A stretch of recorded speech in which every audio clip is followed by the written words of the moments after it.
if I see, say during the civil rights movement, there were women who would rush out to the schoolyards when they were trying to integrate schools, and they would push over the school buses that were bringing black children to these schools, push them over and set them afire.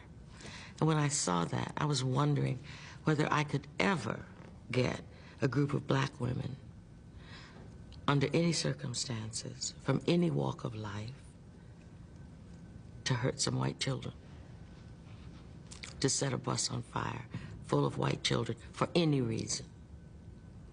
Prostitutes, drug addicts, ministers, teachers, black women of any level.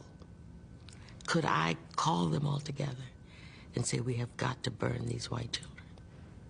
And I didn't believe I could ever find that. So I thought, those white mothers, they were not just white women, they had actually had children. They knew what that was like. But they could do that to those children. They could spit at a child. So I thought, that is the most degrading life I could imagine, of being an adult who could do that.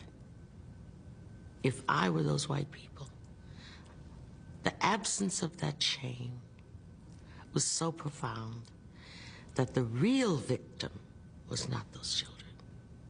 It was those women who had given up everything, their motherhood, their womanhood, their citizenship, everything, to do that nasty thing. Now that is a true victim of history. You don't think you will ever change and write books that incorporate white lives into them substantially? I have done. In a substantial way? You can't understand how powerfully racist that question is, can you? Because you could never ask a white author, when are you going to write about black people? Whether he did or not, or she did or not. Even the inquiry comes from a position of being in the center. And being used to being in the center. And being used to being in the center. And saying, you know, is it ever possible that you will enter the mainstream? It's inconceivable that where I already am is the mainstream. Oh, no, that wasn't the implication of my question. I think you are very, very much in the mainstream. It's a question of the subject of your narrative, whether you want to alter the parameters of it, whether you see any benefit in doing that, or will you clearly see disadvantages in doing it from your own point of view? Artistic disadvantages. There are no pluses for me. Being an African-American writer is sort of like being a Russian writer who writes about Russia, in Russian, for Russians. And the fact that it gets translated and read by other people is a benefit. It's a plus.